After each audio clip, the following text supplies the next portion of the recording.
Hola compañeros, soy Victoria de la clase de Literatura Hispanoamericana de la Colonia. Hoy les voy a exponer el movimiento llamado Rococó, además de que les voy a hablar de un autor ecuatoriano llamado Juan Bautista Aguirre y les voy a hablar también acerca de dos de sus obras más representativas, que son Breve diseño de las ciudades de Guayaquil y Quito y Cartas a Lizardo. Bueno, ¿qué es el rococó? El rococó es un estilo que nace en Francia durante el siglo XVIII y se desarrolla durante los reinados de Luis XV y Luis XVI. Se le ha considerado como la culminación del barroco. Sin embargo, es un estilo independiente que surge como reacción al barroco clásico. El rococó se caracteriza por la opulencia, la elegancia y por el empleo de colores vivos que contrastan con el pesimismo y la oscuridad del barroco. Bueno, antecedentes. Como ya les mencioné antes, el rococó surge en Francia. Su nombre proviene del vocablo francés. Lo voy a leer tal cual porque ya lo intenté y no pude pronunciarlo, disculpen.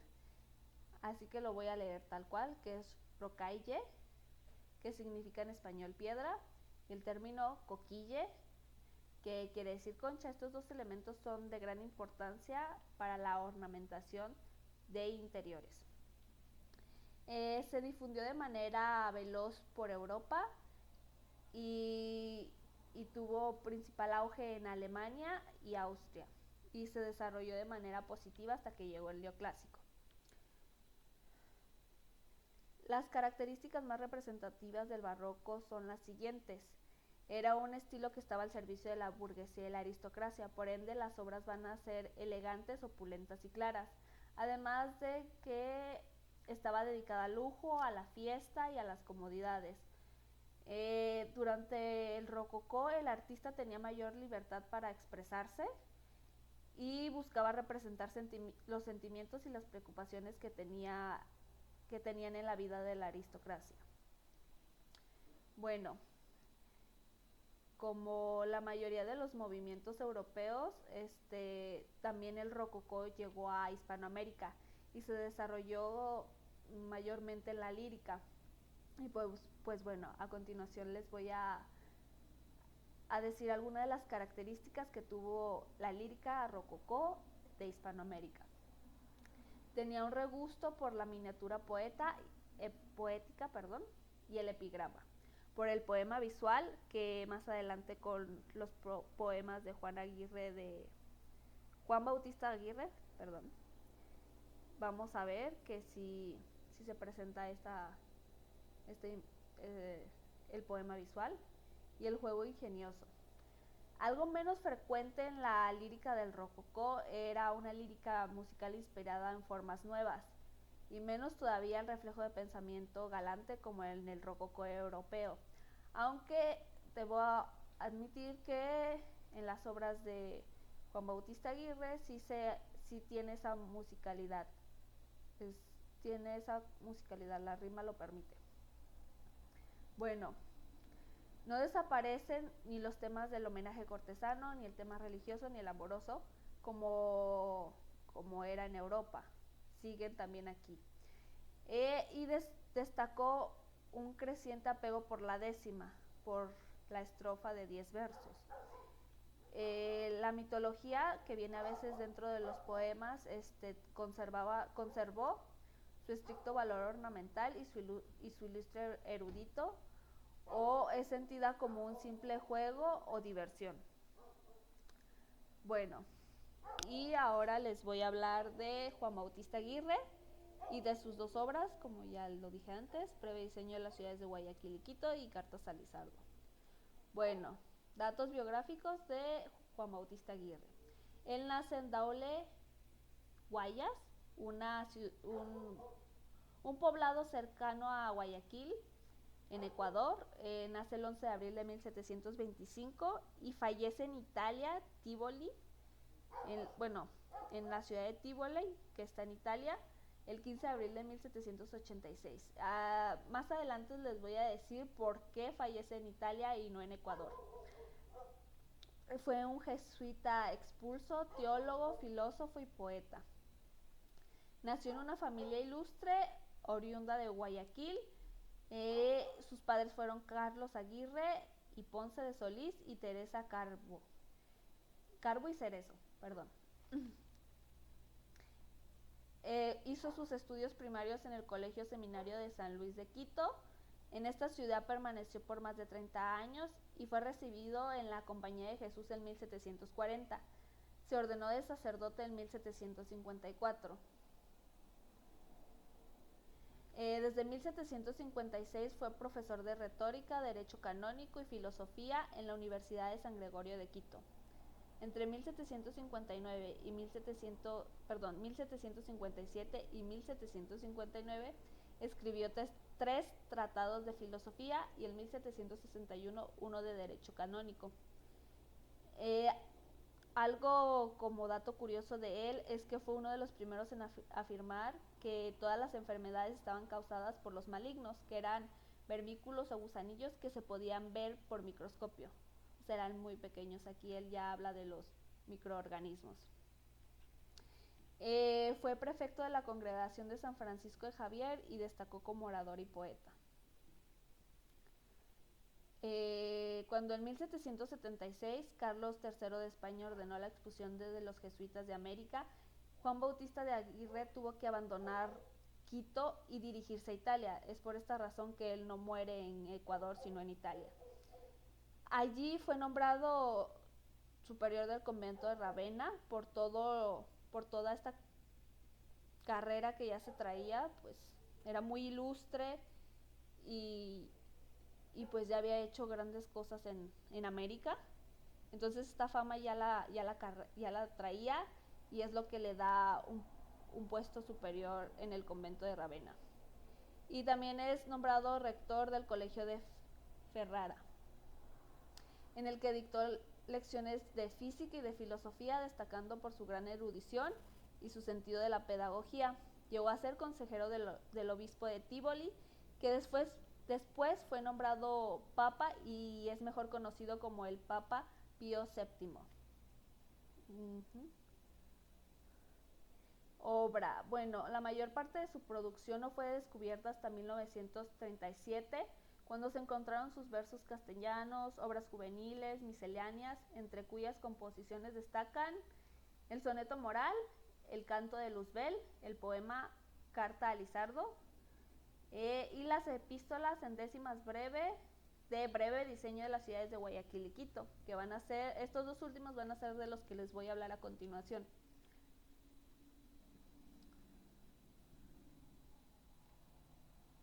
En la producción lírica de este ilustre jesuita figuran asimismo madrigales, epigramas, poemas religiosos y descriptivos. Y sus poemas están recogidos en el volumen tercero de la colección de clásicos ecuatorianos, precedidos de un interés estudio de Gonzalo de Saldumbide, y es considerado junto con Sor Juana Inés de la Cruz,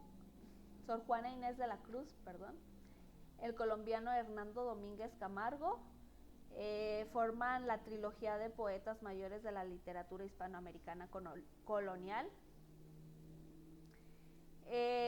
Juan Bautista Aguirre es conocido tanto como poeta serio como sobre todo satírico y polemista, que lo de satírico y polemista lo vamos a ver en breve diseño de las ciudades de Guayaquil y Quito. Bueno, ahora sí empezamos con hablar de sus obras más representativas y empezaremos con breve diseño de las ciudades de Guayaquil y Quito. Es una carta jocoseria escrita por el autor a su cuñado Jerónimo Mendiola. Consta de 36 estrofas compuestas de 10 versos o décimas. Los versos son octosílabos y heptasílabos, la rima es consonante y abrazada, y el poema se divide, bueno, yo lo dividí, es una división personal del poema, pero para entenderlo mejor lo dividí en dos partes. La primera es la parte donde se describe a Guayaquil, donde lo describe como una hermosa, la más hermosa de las ciudades. Incluso en uno de los versos dice que es de la tierra bella esmeralda, o sea, de que es muy verde, que ahí todo es muy bonito, todo, las frutas y todo saben muy bien, son muy buenas porque el clima sí lo permite, te habla de que el clima es templado, que las personas son muy buenas, muy agradables, muy, muy amables, eh, que el mar es muy bonito, que es muy muy hermoso. Guayaquil lo describe como lo más hermoso del mundo. Y a continuación voy a leer uno de las décimas donde lo demuestra. Guayaquil, ciudad hermosa de la América guirnalda, de la tierra bella esmeralda, del mar perla preciosa, cuya costa poderosa abriga tesoro tanto que con suavísimo encanto entre naceres divisa, congelado en gracia y risa, lo que el alba vierte en llanto. Bueno, no sé leer poemas muy bien, pero sí se pueden dar una idea de la musicalidad que hay dentro del poema y pues también de la imagen que te hace, ¿no? Como por ejemplo de la tierra bella esmeralda, te da a entender que los pastos son muy verdes, por lo menos a mí me hizo pensar en una ciudad donde el mar está muy cerca, de un clima muy agradable y pues sí se alcanza a crear una imagen de cómo es Guayaquil. La segunda parte es una sátira donde se describe a Quito, un pueblo que se encuentra escondido entre las montañas, muy diferente a Guayaquil, que pues como les dije me hago la idea de que está cerca de una costa, eh, y que a palabras del autor es un nido de ratas, bueno, de ladrones. La comida sabe nefasta porque casi todo está podrido, porque Quito es muy pobre, entonces la comida, pues las personas como no tienen dinero para comprarla, pues tienen que comerla podrida, de los basureros. Incluso dice que se alimentan de piojos. Hay mucha pobreza y las personas son desagradables. Eh, sí. Bueno, y aquí una otra décima donde ya se hace una descripción de Quito. Lo peor es la comida. Dios ponga tiento en mi boca. Ella es puerca y ella es poca, mal guisada y bien vendida. Aquí toda ella es podrida y vive Dios que me aburro cuando imagino y discurro que una quiteña taimada me envíe dentro de una empanada un gallo, un ratón y un burro. Bueno, ahora les voy a hablar de Cartas a Lizardo. El nombre completo de este poema es Carta a Lizardo persuadiéndolo de que lo que nacido muere dos veces para acertar a morir a una. Consta de dos estrofas, 10 sextetos, sexteto lira, un quinteto y una séptima. Del quinteto está el verso alternado entre endecasílabo y heptasílabo, y la séptima también está alternado el verso entre endecasílabos y heptasílabos. La rima es consonante. Bueno, en él se deja ver un discurso moral. El tema que tiene es la mundanidad del hombre y la brevedad de la vida. Tiene influencias calderonianas, algunos estudiosos lo relacionan con los monólogos de Segismundo, y pues, como ya lo mencioné antes, habla de la mundanidad del hombre y de la brevedad de la vida.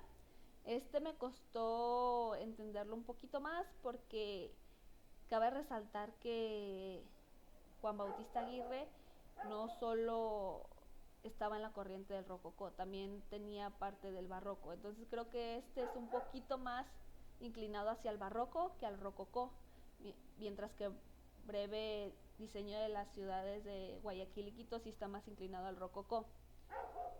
Eh, bueno, les voy a hablar de algo que leí en un análisis y que se me hizo muy interesante, que pues como les digo, está inclinado un poquito más al rococó, entonces tiene como que cositas que van por el culteranismo, entonces el lector tiene que saber acerca de ser culto, por ejemplo, en la simbología a veces que son las flores o de la mitología griega para poder entender un poco el poema. Por ejemplo, en en esta estrofa la voy a leer, entre catres de armiño tarde y mañana la azucena yace, si una vez al cariño del aura suave su verdor renace. Hay flor marchita, hay azucena triste, dos veces muertas y una vez naciste.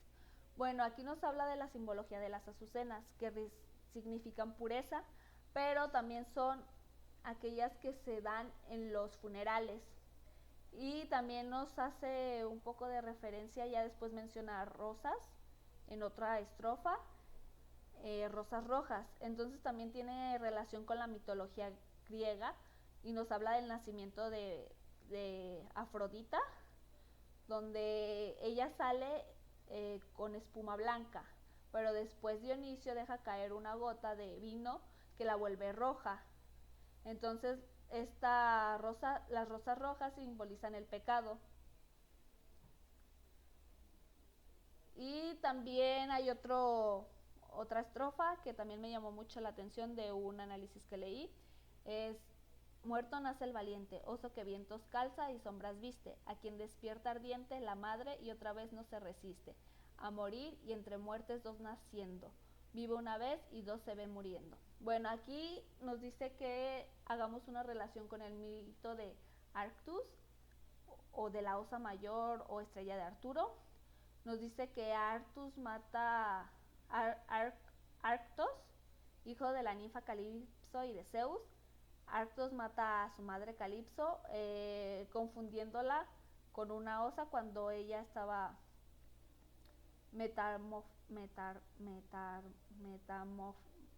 bueno, estaba convertida en osa y, y Zeus, para dignificarla, la sube al firmamento como una de las constelaciones más que más se conoce ahora. Las estrellas nos dice que se encuentran condenadas a nacer y a morir. Todos los días es decir, vive una vez y dos se ve muriendo. O sea, aquí nos habla también del renacer de las estrellas y también de la brevedad de la vida. Y pues bueno, en resumen, Aguirre es un notable escritor de la literatura ecuatoriana, en cuyas obras refleja una añeja influencia en Góngora por el culteranismo, que ya vimos que en Cartas a Lizardo pues sí necesitamos saber un poquito, tener más conocimientos acerca de cultura y pues algunos otros como el simbolismo de las flores. Y la crítica ecuatoriana actual lo considera un gran poeta, el mejor del siglo XVIII, con derecho a figurar honrosamente en la literatura colonial americana. Y pues bueno, esto es todo de mi parte. Espero que les sea de mucha ayuda la información que les proporcioné. Y disculpen un poquito mi dicción, a veces me pongo un poco nerviosa y pues me equivoco mucho al tratar de pronunciar algunas palabras. Bueno, gracias y adiós.